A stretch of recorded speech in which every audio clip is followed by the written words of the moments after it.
जय श्री कृष्णा। राधे राधे दोस्तों। आशा करती हूँ कि आप सब स्वस्थ होंगे और सुखी होंगे। प्रभु ऐसे ही आप सब पर अपनी कृपा बनाए रखे।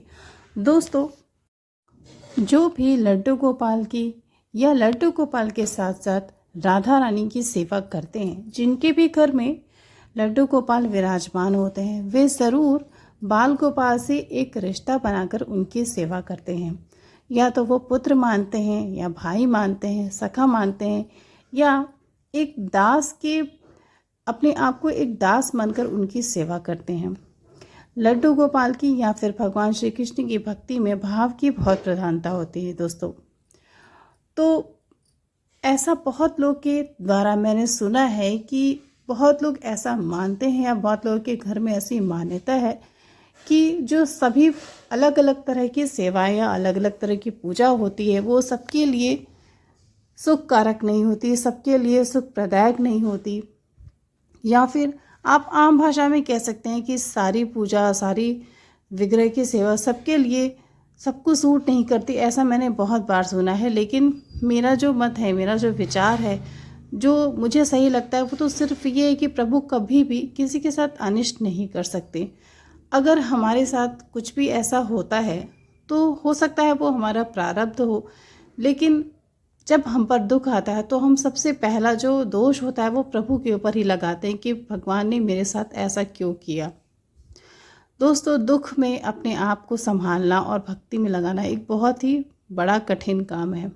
आज एक ऐसे भक्त की चर्चा आपके साथ करने जा रही हूँ। एक ऐसे भक्त के जीवन में घटी सत्य घटना आपको सुनाने जा रही हूँ दोस्तों, जिसके जीवन में लड्डू गोपाल की सेवा आने के बाद उसका सब कुछ समाप्त हो गया। किसी भी व्यक्ति के लिए उसकी संतान उसका जीवन होती है, उसकी जीवन का सहारा होती है और उसकी उम्मीद होती है, जिसके भरोसे वो अपना पूरा जीवन व्यतीत करता है, जिसके लिए वो रात दिन मेहनत करता है। लेकिन जब किसी के संतान को ही कुछ हो जाए, उसके साथ कोई अनिष्ट हो जाए, या फिर कोई ऐसी दुर्घटना घट जाए जिससे मन बहुत ही ज़्यादा दुखी हो जाए और इस दुख से वो कभी निकल ना पाए। दोस्तों, आज मैं आपको सत्य घटना सुनाने जा रही हूँ सुधा जी के जीवन की।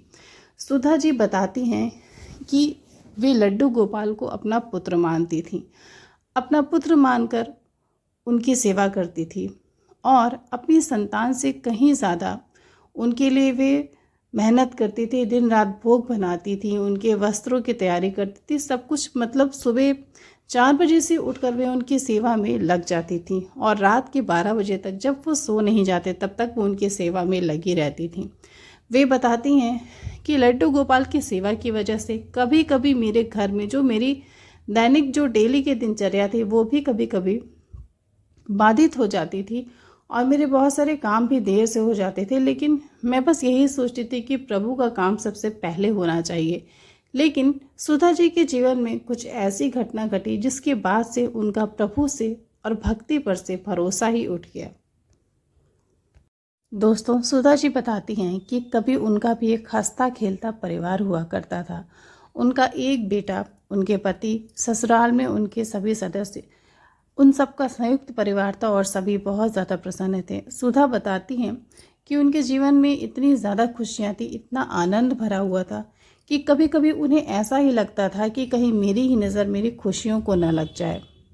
एक बहुत ही नेक और प्रेम करने वाला जीवन साथी, घर के सभी सदस्य एक दूसरे का बहुत ख्याल रखते थे और एक बहुत ही प्यारा होनहार सा बेटा, जो शायद हर व्यक्ति चाहता है कि ऐसा बेटा हो। सुधा जी का एक ऐसा ही बहुत सुंदर प्यारा सा बेटा था जिसकी आयु 16 वर्ष थी। सुधा अपने बेटे से, जैसे कि हर माँ करती है, बहुत ही ज़्यादा प्रेम करती थी, क्योंकि उनकी एक ही संतान थी और उनके बेटे का जन्म बहुत ही ज़्यादा विवाह के काफ़ी समय के बाद हुआ। बहुत सारी पूजा पाठ मनौतियों के बाद उनके बेटे ने जन्म लिया।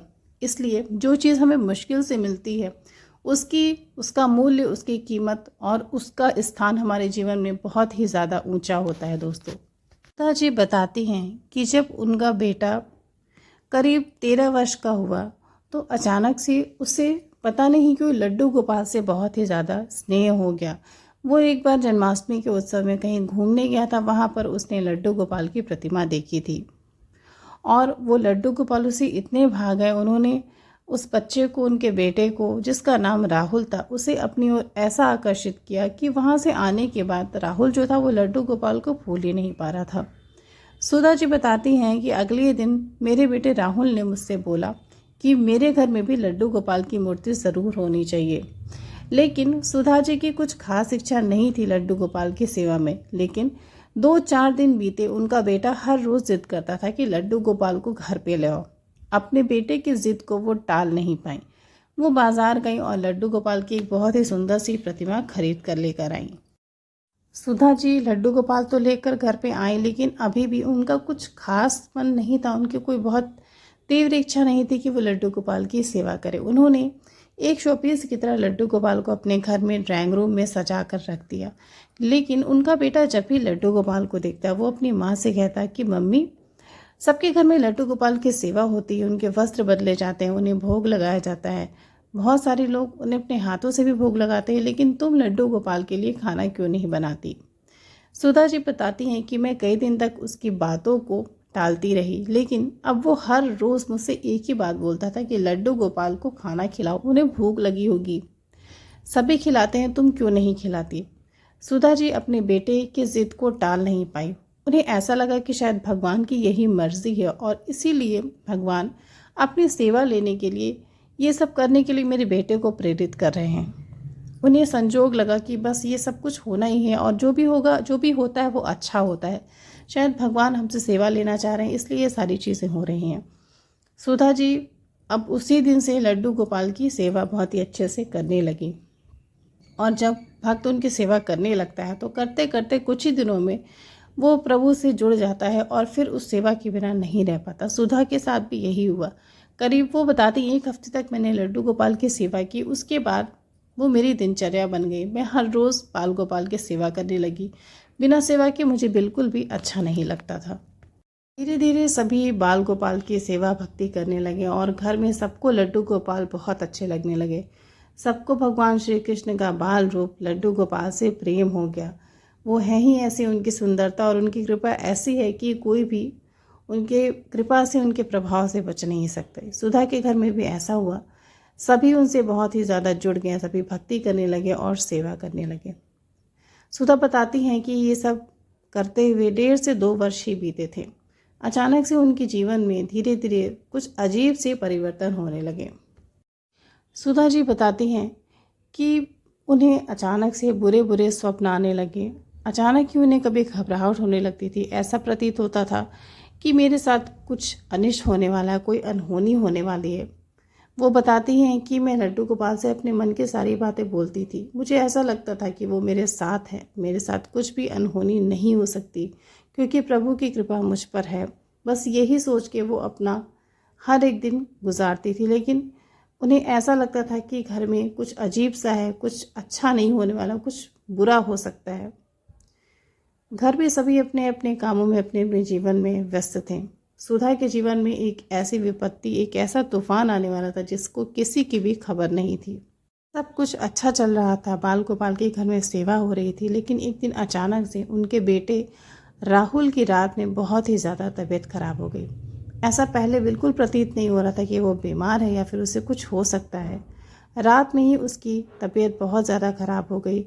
उसके सर में बहुत तेज़ दर्द उठने लगा और बहुत ही तेज़ बुखार हो गया, जो कि दवा देने के बाद भी ठीक नहीं हो रहा था। सुबह तक इंतज़ार करने के बाद जब उनके बेटे की तबीयत बिल्कुल भी सुधरी नहीं, तो वो और उनके पति अपने बेटे राहुल को लेकर वहाँ के मेडिकल कॉलेज में उसको दिखाने के लिए चले गए। वहाँ जाने पर उनके बेटे की सारी जांचें हुई, सारे टेस्ट हुए, जिसमें पता चला कि उसे एक ऐसा असाध्य रोग है जो कभी भी ठीक नहीं हो सकता। डॉक्टर ने बताया कि आपके बेटे के पास मात्र 10 से 15 दिन ही हैं। सुधा के पैरों तले ज़मीन खिसक गई। दोस्तों, एक माँ जो हमेशा अपने बच्चों के सुंदर भविष्य की और दीर्घायु की कल्पना करती है, उसकी कामना करती है, अगर उसे अचानक से ये पता चले तो शायद उसके दिल की धड़कन अपने आप ही रुक जाएगी। सुधा अब ये सोच के घबराने लगी कि मैं अपने बेटे को कैसे बचाऊं, ऐसा क्या करूं जिससे मैं अपने बेटे को बचा सकूं मरने से। उसके हाथ में कुछ भी नहीं था। सुधा बताती हैं कि ऐसा लग रहा था कि सब कुछ मेरे हाथ से जा रहा है, क्योंकि डॉक्टर ने साफ बोल दिया था कि आपका बेटा अब ज़्यादा से ज़्यादा 15-20 दिन ही जिएगा, उसे बचाना असंभव है। वो रोती रोती घर गई और लड्डू गोपाल के चरणों में गिरकर उनसे बहुत प्रार्थना की, बहुत माफ़ी मांगी। सुधा को ऐसा लगा कि शायद मेरे किसी कर्म का फल मेरे बेटे को मिल रहा है। लड्डू गोपाल के सामने बहुत गिड़गिड़ाया, वो बहुत रोई, उनसे बहुत प्रार्थना की कि आप मेरा सब कुछ ले लीजिए लेकिन मेरे बेटे का जीवन मत छीनिए, उसे जीवन दान दे दीजिए, आप मेरी उम्र उसे दे दीजिए, मुझे नहीं जीना लेकिन मेरे बेटे की जान बचा लीजिए, उसको जीवन दान दे दीजिए। दोस्तों, एक माँ सिर्फ अपने बच्चों की दीर्घ आयु की ही कामना कर सकती है। ये कल्पना कि उसका बेटा नहीं रहेगा, इस कल्पना से ही कोई भी माँ बहुत ही ज़्यादा घबरा जाती है। सुधा के साथ भी ऐसा ही हुआ। लड्डू गोपाल के सामने वो बहुत रोई, रोती रोती बोली कि मैं आपको भी अपना बेटा मानती हूँ लेकिन अपने बेटे के बिना मैं नहीं रह सकती। इतना रोई कि वो रात भर रोती रही और सुबह हो गई, उसे पता भी नहीं चला। उसका बेटा हॉस्पिटल में था। सुबह होते ही जैसे ही उसे होश आया वो उठी, वो भागी भागी वापस अपने बेटे के पास गई और देखी कि उसकी हालत और भी ज़्यादा खराब होने लगी है। उसके परिवार के सदस्य उनके बेटे को लेकर शहर से बाहर किसी बड़े शहर में बड़े बड़े हॉस्पिटल में इलाज के लिए लेकर गए, लेकिन दिन पे दिन उसकी हालत और भी ज़्यादा खराब होती जा रही थी।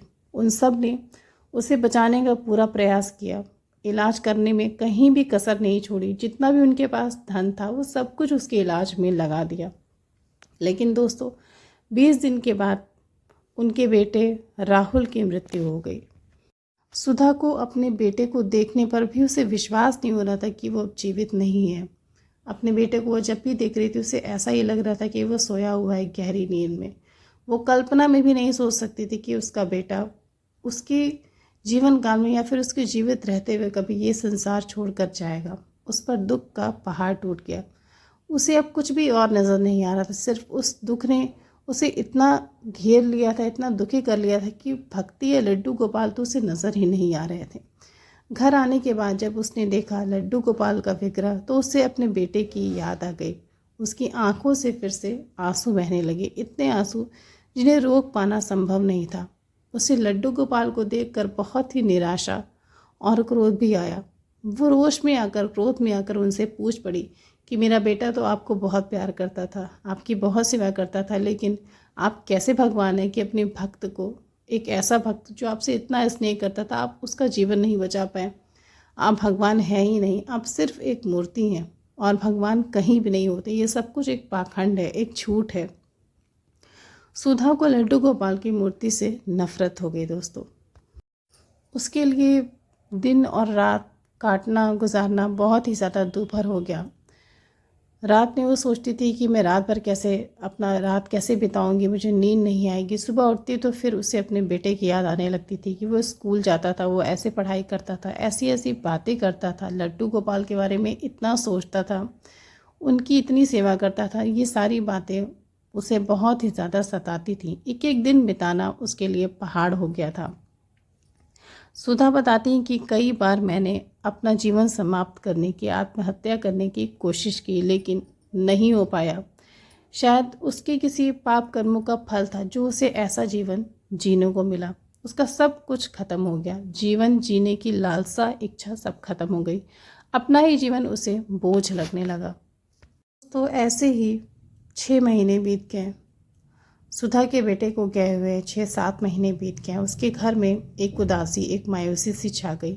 अब कोई भी घर में मुस्कुराता नहीं था, ना तो कोई लड्डू गोपाल की तरफ देखता था और ना ही कोई उनकी सेवा करना चाहता था, क्योंकि राहुल लड्डू गोपाल से बहुत प्रेम करता था।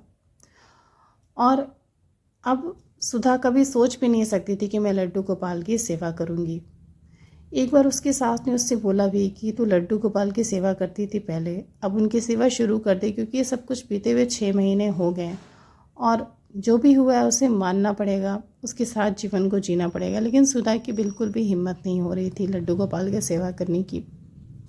सुधा बताती है कि एक दिन मैं रात में सोई थी, अपने बेटे के ही बारे में सोच रही थी, तभी मेरी आँख लग गई और मेरे सपने में उस दिन पहली बार मेरा बेटा आया। उसने मुझसे बोला कि माँ, तुम मेरे लड्डू गोपाल को भोग क्यों नहीं लगाती हो? 6 महीने से मेरे लड्डू गोपाल भूखे हैं, ना तुमने उन्हें स्नान कराया और ना ही अपने हाथों से कुछ खिलाया। लड्डू गोपाल बहुत भूखे हैं, तुम उनकी सेवा ऐसे ही करती रहो, बस ये समझना कि तुम मेरी सेवा कर रही हो, तुम मुझे खाना खिला रही हो। स्वप्न में राहुल ये बात उनसे बोलकर गायब हो गया और सुधा की नींद खुल गई। आँख खुलते ही सुधा की आंखों में आंसू आ गए। वो फिर से अपने बेटे को याद करके बहुत रोई। ऐसा लगा मानो कल की ही बात है जब उनका बेटा उन्हें छोड़ के गया हो। वो रोते रोते लड्डू गोपाल के पास गई और उन्हें पकड़ के अपने सीने से लगाकर बहुत रोई। उन्हें ऐसा प्रतीत हो रहा था कि मैं अपने बेटे को अपने गले से लगा रही हूँ। और उस दिन से सुधा ने फिर से लड्डू गोपाल की सेवा शुरू कर दी, सिर्फ इसलिए क्योंकि उनका बेटा स्वप्न में स्वयं उन्हें बोल के गया था कि तुम लड्डू गोपाल की सेवा हमेशा करती रहना, जब तक तुम जीवित रहोगे तुम्हें बाल गोपाल की सेवा हमेशा करनी है। दोस्तों, सुधा अब लड्डू गोपाल में अपने बेटे को देखने लगी। जो जीवन पहाड़ सा लगने लगा था कि एक एक दिन कैसे बीतेगा, लड्डू गोपाल को वो देखना भी पसंद नहीं कर रही थी। लेकिन अब उनके जीवन में एक नया सवेरा हुआ। वो फिर से बाल गोपाल की सेवा करने लगी। दोस्तों, सुधा जी बताती हैं कि इस घटना को, इस दुख को बीते हुए 6-7 वर्ष हो गए। 6-7 वर्ष पहले उनका बेटा उन्हें छोड़कर चला गया, लेकिन लड्डू गोपाल की सेवा करते करते उनके जीवन में एक ऐसा परिवर्तन हुआ जिसे आप सुनेंगे तो आपको विश्वास नहीं होगा कि प्रभु ऐसी लीला कर सकते हैं। दोस्तों, सुधा जी बताती हैं कि पिछले 2-3 वर्षों से वो जो लड्डू गोपाल उनके पास हैं, उनका चेहरा बिल्कुल बदल गया। उनके चेहरे में एक ऐसा परिवर्तन आ गया दोस्तों, जिससे सुनकर आपके रोंगटे खड़े हो जाएंगे। सुधा बताती हैं कि उनके लड्डू गोपाल का चेहरा बिल्कुल उनके बेटे की तरह हो गया। एक दिन अचानक से एकादशी का दिन था। वो सुबह स्नान करके आई, उनका व्रत था और वो लड्डू गोपाल की सेवा करने जा रही थी। उन्होंने लड्डू गोपाल के वस्त्र को निकाला, उन्हें पहनाने के लिए स्नान कराया और तभी उनकी नज़र लड्डू गोपाल के चेहरे पर पड़ी। लड्डू गोपाल को देखते ही वो ये भूल गई कि वो मूर्ति है। उन्हें ऐसा लगा जैसे उनका बेटा ही सामने बैठा हो।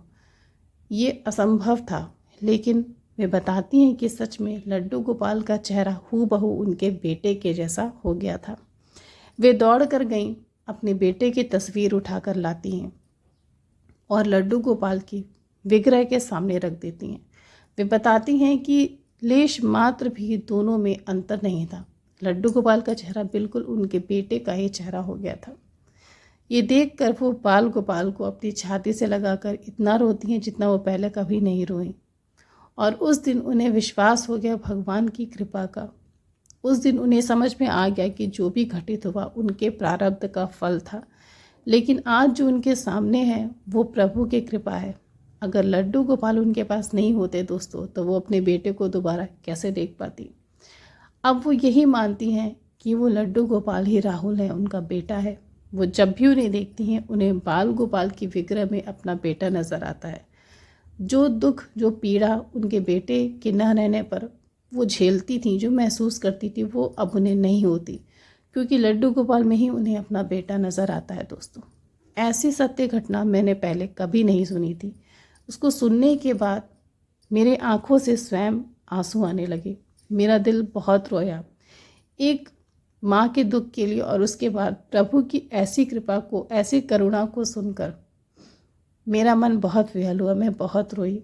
लेकिन मुझे ये भी आभास हुआ कि लड्डू गोपाल को जो भी मन से अपना मान लेता है, वो कभी भी उसके दुख को ज़्यादा दिन नहीं रहने देते। दोस्तों, सुधा जी आज भी बाल गोपाल को अपने बेटे के ही रूप में मानती हैं, प्रेम करती हैं और उनकी सेवा करती हैं। उनके जीवन में दुख तो बहुत आए, लेकिन अब उस दुख का प्रभाव नहीं, क्योंकि अब उनका पूरा जीवन सिर्फ बाल गोपाल की भक्ति के लिए। सुधा जी के जीवन की सत्य घटना कैसी लगी, कमेंट में आप ज़रूर बताइएगा। लड्डू गोपाल की ऐसी और भी प्यारी लीलाओं को सुनने के लिए मेरे चैनल को ज़रूर सब्सक्राइब करिएगा। दोस्तों, कल फिर मिलती हुई एक नई सत्य घटना के साथ। जय श्री राधे।